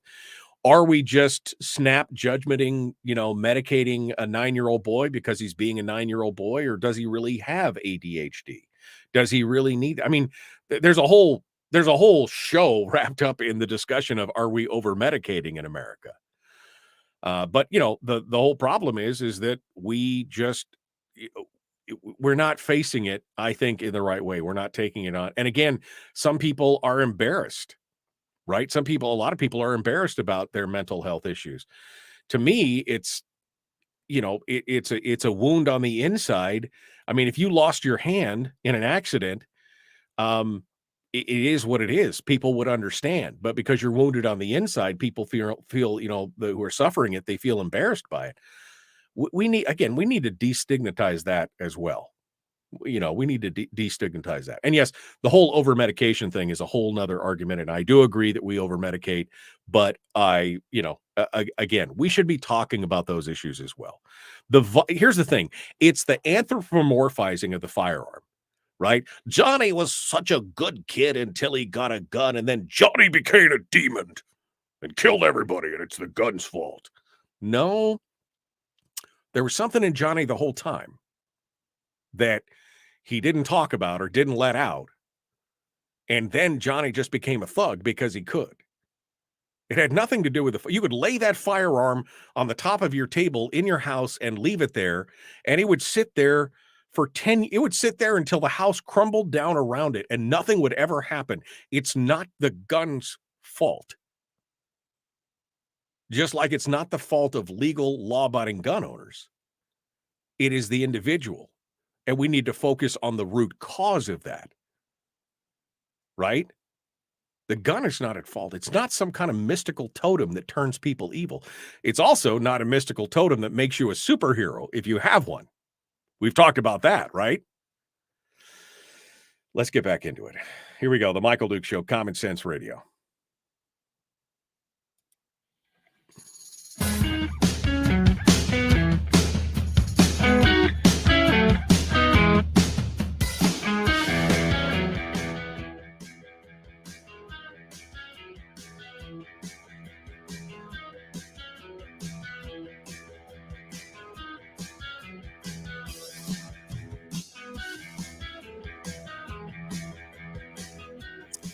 All right, one final segment here on Firearms Friday before we jump into the weekend movie reviews with Willie Waffle. Can't wait. Can't wait. We were just talking, following up on Carlene's discussions on collectivism and individualism. We started talking about mental health in the chat room and during the commercial break and everything else. And, we started talking about the fact that, there are many, many factors to these things that happen, to crime, right? For example, a lot of the violent crime, a lot of the murders that take place in the United States every year, a lot of them it's criminal on criminal violence, right? It's crime, it's gangs fighting against each other and doing those kind of things. So there's some root causes there, right? Now, whether that's broken homes, fatherless children, societal issues, welfare state dependency. There's a lot of issues there. You have all the mental health components that we just talked about as well, and everything. But the bottom line is what ends up getting blamed all the time is the firearm. They anthropomorphize it into this, like it's this evil talisman that, Johnny was a good boy until he got his hands on a gun and Johnny became an absolute demon, right? It wasn't the gun that turned Johnny into a demon. There was something else going on. And again, tick off the list of all the things that may have made it wrong that Johnny got it. Tick all those things off. We don't know what it was. The bottom line is that the firearm is just a tool like any other, right? Now, granted, it can be a dangerous tool, but just like I wouldn't hand a brand new a neophyte, I wouldn't hand them a running chainsaw and say, "Go buck up that cord of wood over there. Go cut it up and go to town." I would never hand them a running chainsaw and just assume they're going to do it. We're going to give them some training. We're going to talk about it. I mean, that's a personal responsibility. I've seen people who don't know how to use a chainsaw, and it's scary, right? Because it happens. They just assume that they know how it happens. We need to take personal responsibility. That's why we talk about the rule of three when we talk about getting a firearm. If you decide to go forth armed, and your firearm of choice, your pistol of choice is going to cost $500. You figure you need to spend 3 times that amount of money on your overall cause. $500 for the gun, $500 for good accessories, including a good belt, a good holster, extra magazines, snap caps, practice rounds, all that kind of stuff, and $500 on professional training on how to handle your gun, on how to, what the legalities are. Combat pistol course or basic pistol course or active shooter training or whatever. You should get that. Now, should the government mandate that? No, I don't believe that. I think we all have to take personal responsibility. But I believe that if you're going to do that and you're going to be one of the good guys, you need to be able to do that. Clark says guns are tools for good or evil people to use for their own designs. It's exactly right. It's a tool like any other. And this whole discussion on semi-automatics and AR-15s, the president wants to do an assault weapons ban and everything else. Statistically, more people are beaten to death with hands, fists, and feet than are killed by, all rifles, not just ARs, not just semi-autos, but bolt actions and everything else. All long guns account for a fraction of the overall deaths, and the black rifles, right, are a subset of all rifles. And there are usually 2 or 3 times every year the number of people that are killed with rifles are beaten to death with hands, fists, feet, and blunt objects, let alone stabbings and knifings and everything else. So why is this become such a prevalent in society and in the media? Why is it I don't know. Other than it goes back to that idea that we've talked about in the past of the narrative, which the only way that society can move forward is with the direct benevolent intervention of government. It goes back to collectivism, right? We can't move forward as a society. We can't move forward as a society without, government being there to help us. We can't do it on our own. They truly believe that. And there are those people out there, us rugged individualists, who say, we just want to be left alone. We don't want the government involved in our lives. And we're part of the problem. And because we have guns, what they'd really like to see is a society that's disarmed so that then they can enact whatever that they want to do to make the collective ideal come to fruition. That's really the bottom line. We are still the freest nation on the earth because we have been armed. The Second Amendment has continued to keep us the freest nation on earth because it is the implicit threat against the overreach of government, that implied threat. It's not an overt. We're not in the street marching with torches and pitchforks. It's because, and the founding fathers, if you read, even the Federalist Papers and the anti-Federalist Papers, you realize that that's what they were talking about, that the government needs to be held in check by the people, and only an armed populace can hold their government in check. And again, not by pointing guns at them and doing everything else. It's the implicit threat that if they step beyond, you can go this far and no further. That's what's kept us as free as we have over the years. Quickly here, I got time for one more call. Good morning. Who's this? Where are you calling from? Hey, Michael, this is Bob from Fairbanks. Morning, Bob. Don't forget hammers. Yeah, don't forget hammers. Pelosi's husband's hitting head with a hammer. Sure. I mean, this is after she said we need to get rid of the assault rifles because they'll make the country safer. Right. Assault hammers, right? Assault hammers. Yeah. Maybe we should. Personally, I really don't care. I don't care what happens to Pelosi's. I hope the old bag just gets on her room and flies off in the wild somewhere. Well, I mean, again, it goes back to the whole idea of what is, what makes something an assault weapon. I mean, isn't a hammer an assault weapon? Is a candelabra an assault weapon? Is a pipe, a fist, a foot, a knee? All those things could be assault weapons. And that's part of the problem. Bob, thank you for your call. That brings us kind of close to the close here. I know we got a lot to cover with Willie here in the next few minutes. So we're going to get ready to go here. I mean, there's a lot of things to be discussed here. And I saw that Clark just asked a question about, we never hear of mass fist beating to death. We hear of mass shootings weekly. And I think, Clark, that part of that problem has to do with the way the media reports things as well. Because mass shootings, you act like it's happening every week.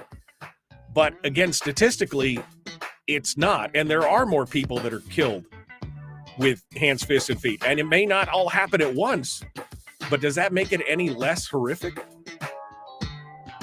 I mean, it's a question. The Michael Duke Show, Common Sense Radio. We'll return right after this.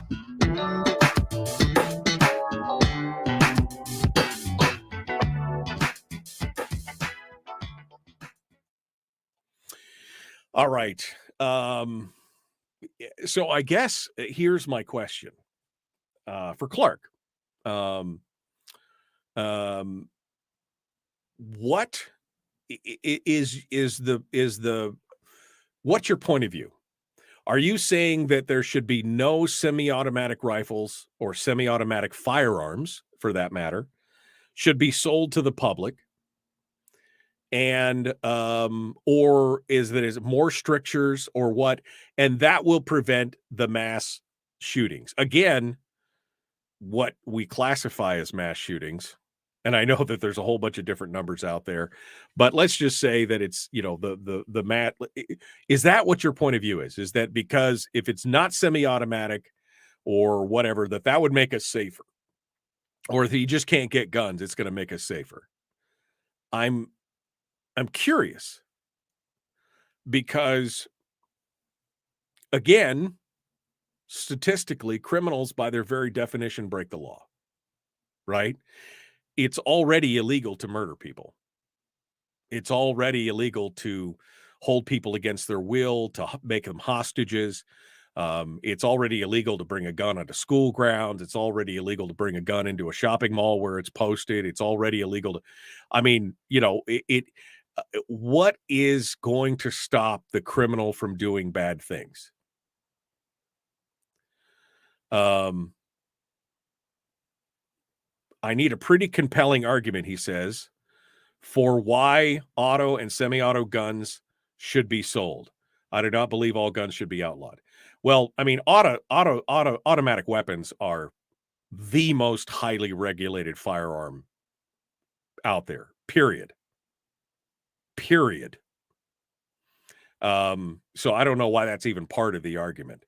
And in fact, the incidence of crime with NFA items, national firearm, which are fully automatic weapons. Okay, machine guns. The incident of crime with legal machine guns is almost non-existent because, I mean, they're an investment. I mean, if it costs, the average criminal is not going to go to the NFA list and buy an M4 or an M16 because the damn thing costs $34,000, right? So the automatic weapons, just the machine guns, that argument is off the table as far as I'm concerned because it makes no sense. Semi-automatic, that's a whole other argument. You're going to need a compelling argument.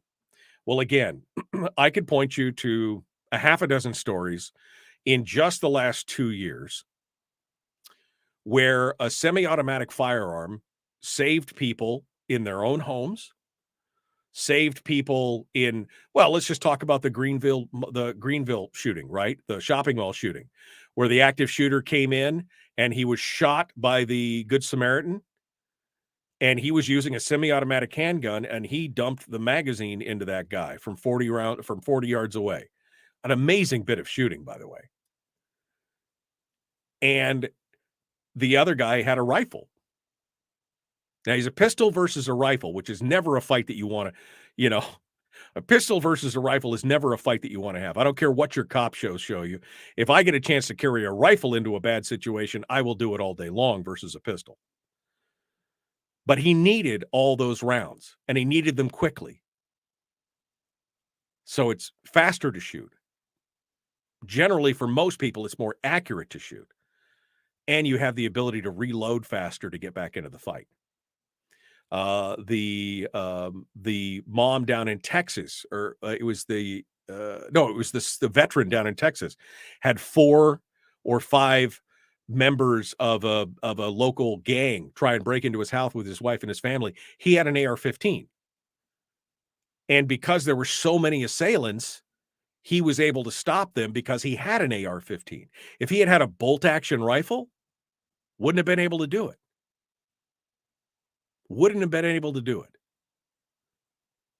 So there are plenty of reasons why a semi-automatic rifle with a standard capacity 30-round magazine for a rifle or a 14-round magazine for a pistol are important.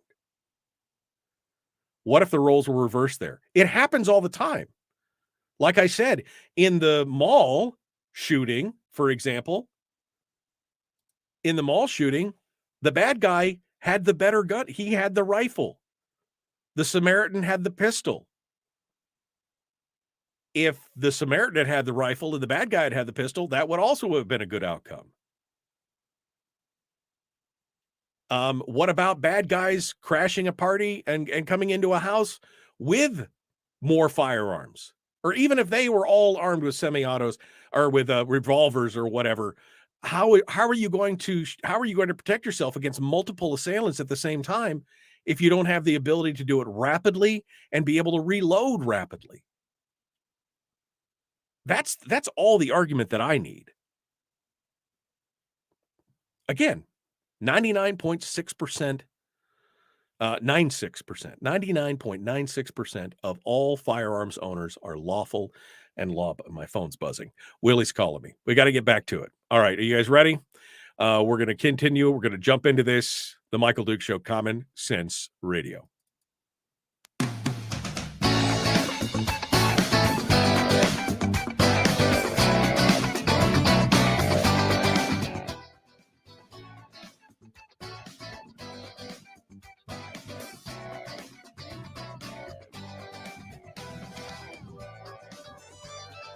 Okay, well, you know what's happening now.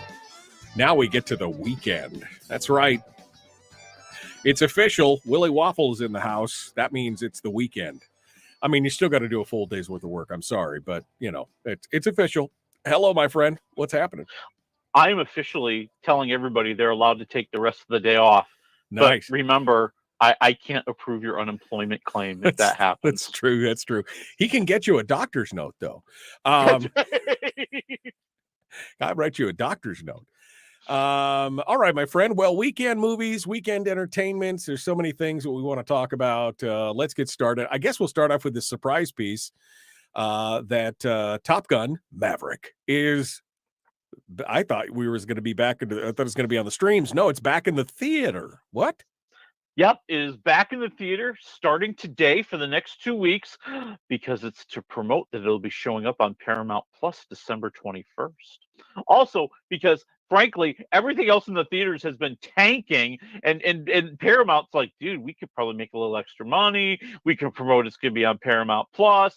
Oh, and there's a little Oscar campaign going on right now, and I'm telling you, every day that goes by, I'm starting to think this thing's getting nominated for Best Picture. You really? Top Gun is Yeah, going to get I nominated really for Best do. Picture. I really do. There are so many Oscar contenders that are absolutely falling apart and failing that I think this is going to sneak into the Best Picture discussion. I really do. You know what? It's about time an everyday movie, non-artsy fartsy picture movie made it into Best Picture. I mean, come on. Yeah, and that's part of the theory behind it. It's like nobody's watching the Oscars, people. So why don't we nominate some movies that people like? Because it turns out when you nominate movies that people have seen, they want to see if it wins. I'm with you. I want to know if it wins. I mean, that may pick up the viewership. I mean, it may pick up the view. No, I mean, I'm lying. I'm still not going to watch it, but it'll make But it interesting. somebody will. Yeah. Somebody Okay. will. So they're trying to get that Oscar nod. That's why they're bringing it back to the theater. I think so, and to promote that it's going to be on Paramount Plus starting December 21st.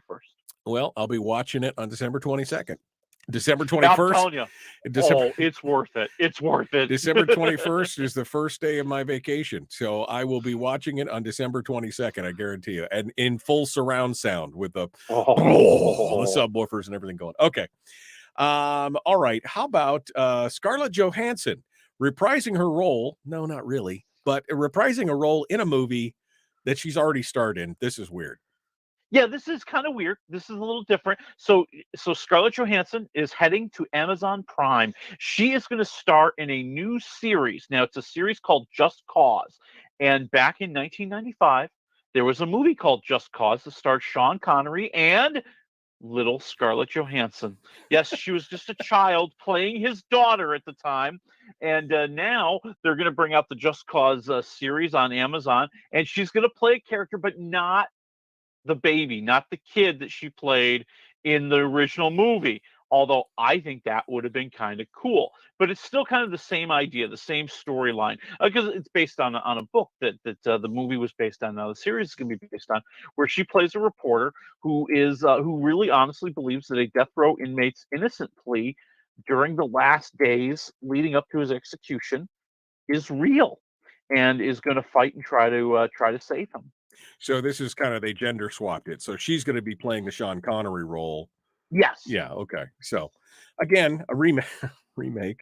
I mean, but you just have her be the kid. I know. Just please. That would be kind of cool to say, her dad faced something very similar back in the day, and here's, but that's right. And she could be fighting like, the young cops who all felt that, they were right, and they were blamed for everything, and they want their revenge. And come on, there could be a whole thing going on here. Yeah. No. We've just written a better series that they will write. Yeah. And then they could call it The Just Cause. You know what I mean? I mean, it would be fun, Another Just Cause. When's that coming out on Amazon Prime? They haven't really said yet, so we're probably looking around summertime or in the late fall. Okay.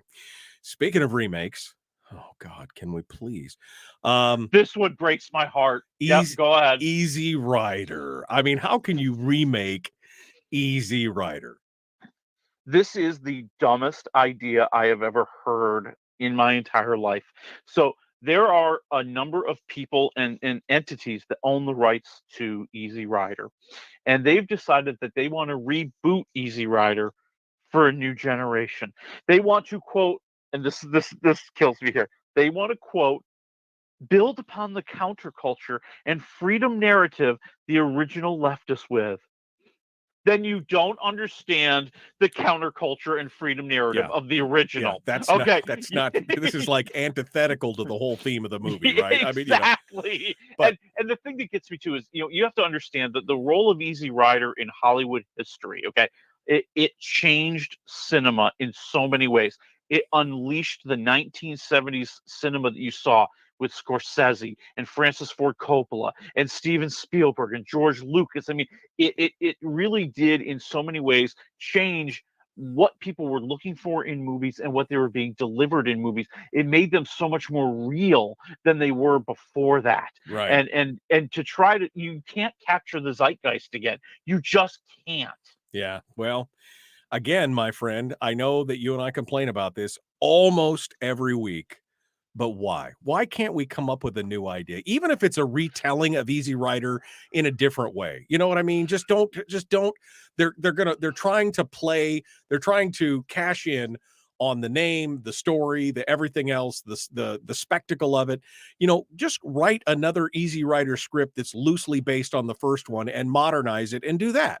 Yeah, And that would be fine. call it something different. I mean, retell the story in a different way, but the same movies over and over. Yeah. Sorry, I'll get off my Well, no, that's soapbox. okay. I'm going to tell you how you remake a movie in a new and interesting fashion, Yeah. my friends. How do you do it? That would be the remake of Bambi that is coming your way. Oh my God. Yeah. This is so demented that it's got to work. So you remember there's a movie called Winnie the Pooh, Blood and Honey coming out on Valentine's Day weekend. And it's where Winnie the Pooh and Piglet have gone feral and are hunting to live because nobody's been feeding them in the 100-acre woods. Right. Well, there's another, and they're getting away with this because the characters were created in another story years and years ago. Matter of fact, over 95 years ago, which means they're now in the public domain and you can do whatever you want with them. Right. Well, Bambi is also entering the public domain, and the people who made the Winnie the Pooh Blood and Honey movie have come up with their follow-up, Bambi: The Reckoning. The Reckoning. Okay. Bambi wants revenge, people. Oh my God.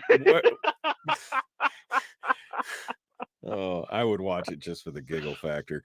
What is there a storyline here, or do we know anything yet? All we know is Bambi wants revenge and is stalking the woods looking for anybody that's hunting. There's probably some executive at Disney that's like pulling their hair out right now, like, they hate this. They hate this. And matter of fact, it used to be a shorter period of time before your characters entered the public domain. And Disney kept, basically going to Congress and asking for this to be extended and extended and extended. And finally it got to 95 years and everybody went, come on. Yeah. It's long enough. Yeah, it's long enough. Yeah. All right. Well, like I said, I'd watch it just for the giggle factor. Okay. How about, Jay Leno. I saw the pictures of his face and it was, that's a pretty, we were joking about, I hope he still has the chin. And unfortunately, we hadn't seen the pictures yet. I mean, he got some bad juju on his chin there. I mean, it was a bad burn. Yeah, he got burned pretty badly. I mean, those are 3rd-degree burns, and they're going to take a long time to heal. There were skin grafts that were used to try to help him out here.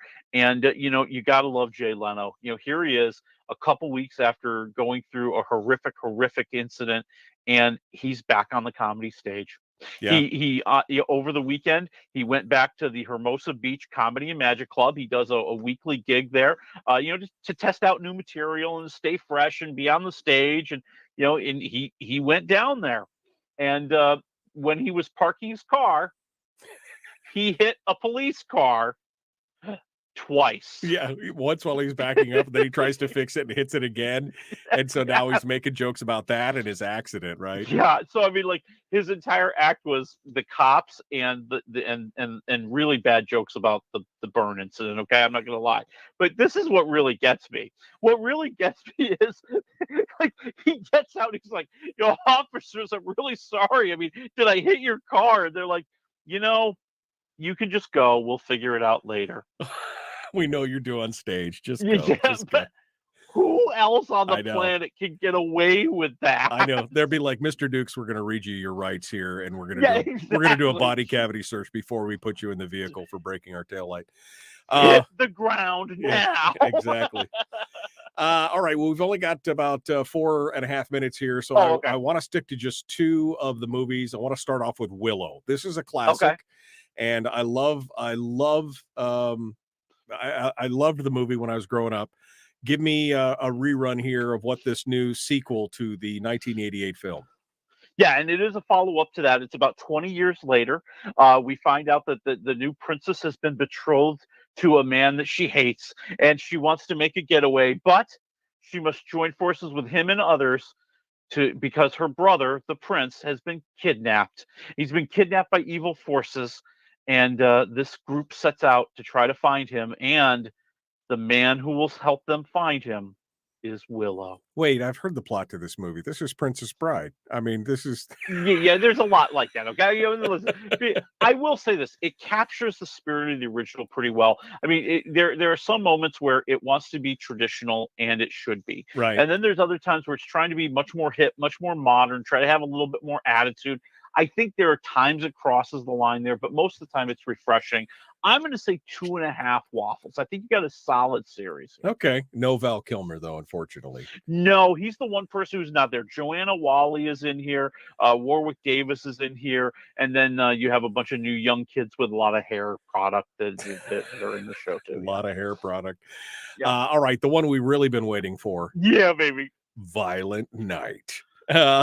And I know people are rolling their eyes on the radio right now, but this is the one. This is the Bad Santa movie where David Harbour plays Santa, who he is going to save the day with a vengeance. What? Give me the rundown here. I like to think of it as Bad Santa and Die Hard had a baby. And yes. Yeah, basically Santa is a bitter, angry man. He's not really sure his heart's into a Christmas anymore, but he goes about his duties. And he comes across a very wealthy family that has been kidnapped by mercenaries. And there's a little girl, the last little girl who truly believes in Santa Claus. And he decides that he has to save her with a vengeance. Oh my God. The trailers for this movie are so good. So you'll have to tell me, because now you've seen it. How does it compare to how do the trailers, tell me about it, Willie. How good is it? It's hilarious. It's so hilarious. I mean, you have to have a twisted, warped mind to truly enjoy this movie. I will not lie there. If you're looking for a traditional Christmas movie, dude, do anything but see Violent Night. I mean, this is really about, a wisecracking. I mean, when I say Die Hard, I really mean it. Like he's the wisecracking guy who's running through the mansion, taking out mercenaries one by one by one. And there's even a little bit of Home Alone action in here because the little kid saw the movie right before the holidays and wants to try it out. Oh no! Oh no! Come on by. We'll have a few laughs. It's Die Hard. I love it so much. I mean, this movie just looks hysterical. I could really use a laugh come Christmas time. We watch some comedy movies, some Christmas Vacation and stuff like that, but this looks epic. Give me a -1 to 4 waffle scale roll here. Where are we at? I am at 3.5 waffles right now. And I think it's because David Harbour is just perfect. David Harbour is absolutely fantastic as just the fed up, cranky Santa in every single way. And of course, this isn't like Citizen Kane. They're not looking for an Oscar down here. They're just looking to have fun and make a good movie. And you know what? Santa is going to save the day, baby. Santa is gonna save the. I can't wait to watch it. So, where's it available? Is it? It's in theaters. You got it in theaters. You got it in theaters right now. Now, I don't think this would happen, but some movies did so badly over Thanksgiving that they're going straight to premium video on demand, like on December 13th. Oh wow! And I don't see that happening with this movie, but maybe cross your fingers. Although I think it's going to do too well. You may have to venture out to a theater to see this in time for the holidays. That's a bummer. I wanted to watch it at home. I'm getting spoiled, Willie. Yeah. I don't even want to go to the movies anymore. Well, and there are plenty of people joining you. I mean, we were talking, a couple friends of mine in the business. The Fabelmans, the big Steven Spielberg Oscar contender, tanked. It tanked at the box office. Yeah, it did so badly. It's going to premium video on demand December 13th. I mean, this is happening with all the Oscar contenders. Willie Waffle, wafflemovies.com. Folks, we're out of time Monday. Senator Rob Myers will be joining us. Have a great weekend. Be kind, love one another, live well.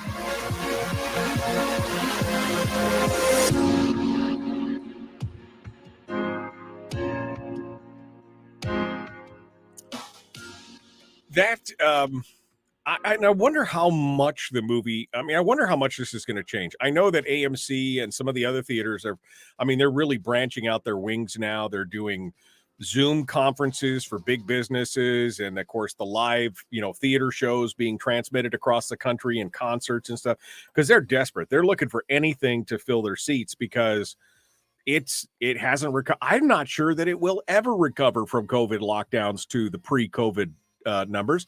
People spent all that money that they would have spent on vacations or going out. They rebuilt their home theaters. They built entertainment rooms. They did all this other kind of stuff, and they've gotten used to binging Breaking Bad in their underwear on their couch, and I just don't think they feel like going out. No, I completely agree. I think that this is something you and I have been talking about, especially after COVID. The idea that you're going to have your big blockbuster must-see movies in the theater. You're going to have your Marvel movies. You're going to have something like Violent Night. You're going to have the action films, the superhero movies, the Star Wars movies. But most films, people now are willing to wait, and they want to see it at home. And that especially is true with a lot of these like mid-range dramas. I'm going to keep hanging my hat on the Fabelmans. It's a Steven Spielberg movie. It's a front runner for Best Picture at the Oscars, and nobody wanted to see it. The audience that would be eating this movie up just said, you know what, I can wait. Yeah, I don't need to go to the theaters. And so they've lost an entire audience. They've really lost, I think they've really lost the audience 35 plus in every single way that you can imagine. And I think it's because, we now expect these movies to be available at home. How many of these mid-range kind of dramas are playing first on Netflix? How many of them are first going to Hulu? They're so even the idea of having an event prestige movie, I just don't know if that's going to happen anymore. The one movie that really surprised me, and AMC actually is a little upset about this. They had agreed to show the new Netflix Knives Out Glass Onion movie for 1 week during the Thanksgiving holiday. Right. And they only did it in 600 theaters. And it did a ton of business, and they are just kicking themselves because they think they could have made a ton more money on it. And Netflix is like, well, it's going to premiere here on December 23rd, and all those people are telling their friends, and we're going to do just fine. Yeah. And I'm telling you, it's a really good movie. Yeah. Oh, have you seen it? Is it really? Yeah. Oh man. Yeah, I've seen it. It is so much fun, and it is so goofy, and it is such a good mystery, and it really. I mean, I think the first one was better, but this one was pretty good too. Yeah. Well, I got to be honest. I haven't been to the movies in. It's probably been close to 4 years since I've been in a movie theater watching a movie, and I think it was a Marvel movie because some of those you're just like, oh, I gotta see it in 120-foot screen. You got to experience it that way. But yeah, pretty much anything else, I'm okay. If it's a drama, if it's a comedy, if it's a rom-com, whatever, I only want to see science fiction and big action blockbusters on the big screen. And quite honestly, I didn't go see Spider-Man. I didn't go see I didn't see Top Gun. I had the opportunity. I was just like, and now I'm like, okay, I can watch them all at home now. And it's just a change. It's just a total change. And I'm sure that I'm not alone. No, you're not alone. And I think the movie theaters have to really do some soul searching. Do they truly want people to come back? That is going to require some sort of attraction, something new, something special that will make people want to come out when it's not the superhero movie. Yeah. And I don't know what else is left in the bag of tricks. I've got an idea. How about smell-o-vision? I mean, I think that Well, and we've already tried booze at the theaters, so we're already doing that. We've already got the comfy seats. Yeah. It'd be nice if the bathrooms were cleaner. Yeah. Especially after a pandemic. Yeah. I don't know what else is left. I mean, yeah, there's been the idea of the 4D, the idea that you can imprint upon people temperature and feeling in the theaters, and a little bit of smell-o-vision in that too. Yeah. But I don't know if that's going to be the magic ticket. I just don't know. And for those of you who don't know, they actually tried smell-o-vision in the 70s, I think, and it was an utter flop. But of course, now they're finding with marketing campaigns and everything else that smell is a huge deal. Dunkin' Donuts had an ad campaign in Japan that basically smelled like fresh baked cookies, and coffee on the subway train every time this ad would pop up to one of their big screens that says it's time for Dunkin' Donuts, and it would smell like fresh coffee, and it was gonzo, it was gangbuster. So it can be done. The technology is there now, but I mean, it's going to have to be something spectacular. And whether, maybe they put them all in a dark room with no screen and give them all VR goggles. I don't know. What is it going to take? Yeah, I don't know. I think there's a lot of Hollywood executives and movie theater executives trying to figure it out. Yeah. Because right now, I mean, hey, what's the hottest movie next week? The hottest movie next week is Guillermo del Toro's Pinocchio. It's going straight to Netflix. Yeah, it's not good. Yeah, they're not even gonna. Yeah, that's what people are looking at. What was the hottest thing over the Thanksgiving holiday was a mix of Netflix, the Wednesday Addams series, and on Disney Plus, the Guardians of the Galaxy Christmas special. Yeah, I could see those at home. Right now. Yeah. Right now. Yeah. Don't have to wait. We'll have to hear about Wednesday next week. My wife has already been watching it, and then she stopped. She said, I'm going to stop watching this. You got to watch this with me. So we'll have to get your take on it next week and whatever else we come up with. So yeah, at least Pinocchio. All right. Thank you, my friend. As always, it's great to talk with you. Hey, you got it, man. Talk next week. All right, folks. We ran over time, but that's okay. It's Friday. It's the weekend. Take the day off. You deserve it. I mean, if you can get away with it. We will see you on Monday with Rob Myers, Senator Rob Myers. Thanks for coming in. The Michael Dukes Show. Common Sense Radio.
We've shed our terrestrial radio skin, and now we are slimy lizard internet people.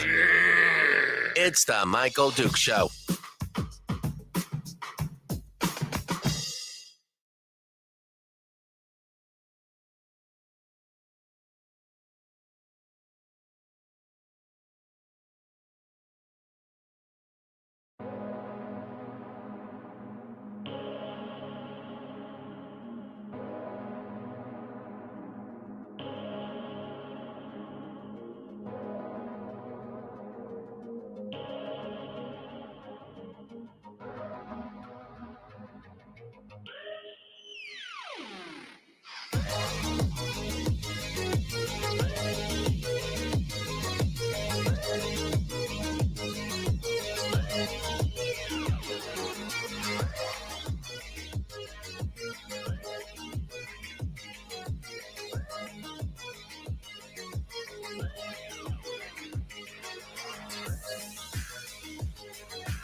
Okay.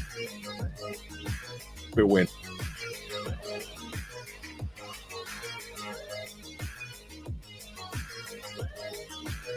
Well,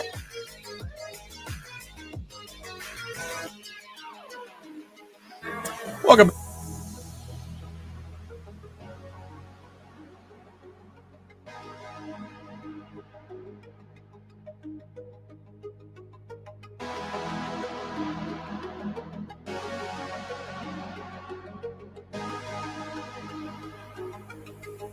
Hey. Backs.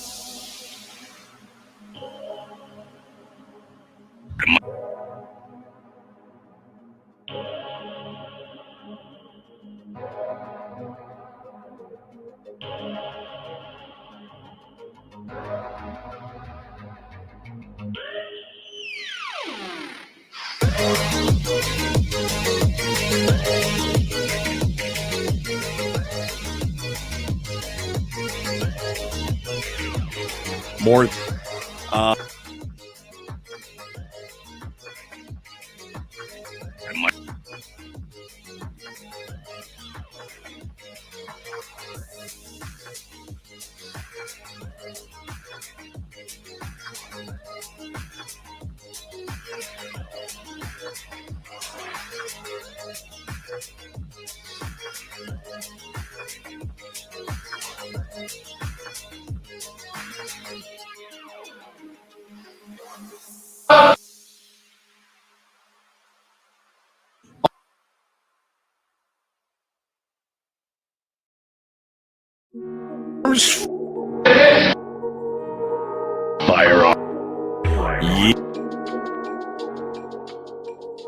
Firearms on the mic.